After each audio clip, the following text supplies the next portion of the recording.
हमसे है दुनिया, हमसे समाना, हमने ही सीखा तूफान ढाना।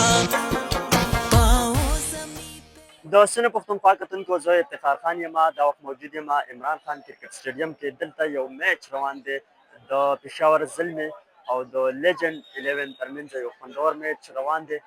ډېر شایقین راغلي دي. زه به د هغوی سره خبرې اترې کوو چې دې حوالې سره څه وایي. زموږ سره اوسئ. अस्सलाम वालेकुम।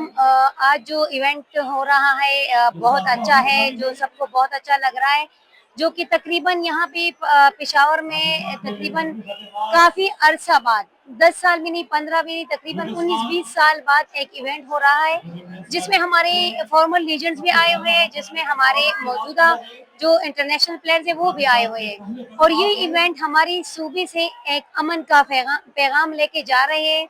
ये अमन का पैगाम पूरी दुनिया में लेके देंगे हम, क्योंकि हमारा पुख्तनख्वा जो है, हमारा सूबा जो है वो बहुत पुरअमन सूबा है और इसमें हमें ऐसी इवेंट्स देखने को चाहिए। उसके लिए इंशाल्लाह पाकिस्तान क्रिकेट बोर्ड भी काम करेगा, स्पोर्ट्स बोर्ड भी काम करेगा और आगे जो स्पॉन्सर है हमें उनसे भी उम्मीद है कि वो यहाँ पे कुछ इवेंट्स ऐसे ऑर्गेनाइज करें।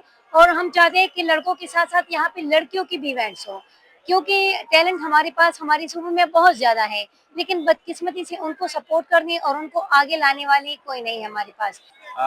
مونږ راغلی نن د عمران خان سټیډیم ته کرکټ سټیډیم ته کوم کې چې نن میچ و د لیجنډ 11 او پېښور زلمو په درمیان کې ماشاءالله ډېر ښایسته میچ شو او دا یو فلډ ریلیف ایگزیبیشنز میچ و. مطلب دا چې څومره د دې پروفیټ د څومره بزنس په دې وشي دا ټول اخراجات چې کوم دي دا به هغه علاقو ته هغه ته ډونیټ کېږي کوم چې د سیلاب نه متاثره شوي دي. نو یو ښه سټیپ و، مونږ یې اپریشیټ کوو. په کار هم داسې ده او انجوای هم کوو. ډېر وخت بعد پېښور ته خلک راغلي وو، دغسې یو میچ یې وکتو په د عمران خان کرکټ سټیډیم کې. نو دا ښه خبره ده.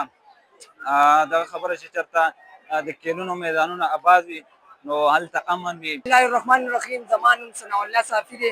نن زه راغلی یم د فلډ ریلیف ایگزیبیشن کرکټ میچ و، نو ډېر زیاته موږ انجوای کوو. دا په فرسټ ټایم زموږ چې کوم عمران خان کرکټ سټیډیم کې یو میچ منعقد شو، په هغې کې مختلف انټرنیشنل کھلاڑیان رالل، خاص کر د بابر اعظم په کې ډېر زیات شوقین رالل او ریلي چې دا میچ موږ وکتو زموږ خو ذهن کې چې دونه کراؤډ به راځي.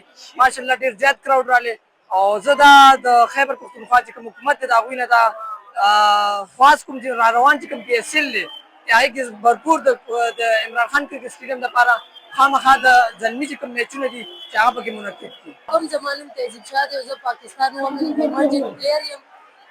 پېښور کې داسې میچز کول پکار دي، نور هم دا خو نیشنل دی، انټرنیشنل میچز هم کول پکار دي چې تاسو څنګه ګورئ چې پېښور عوام هم ډېر زیات شوقیان دي او ډېر زیات تعداد باندې کراؤډ راغلی دی دلته او میچ انجوای کوي. نو داسې نور هم میچز کول پکار دي، نیشنلی नहीं इंटरनेशनली हम कॉल पकड़। मेरा नाम उस्मा साहिब है और जो है हम शामी रोड से आए हैं, यहाँ पेशावर के रहने वाले हैं और आज ये मैच का इनेकाद किया गया है जो कि बुनेर और स्वात वगैरह में सैलाब आया है तो उन लोगों की मदद हो सके, तो इसलिए एक एग्जीबिशन मैच यहाँ रखा गया है और हम उम्मीद करते हैं कि आइंदा PSL के मैचेस भी यहाँ पर हों।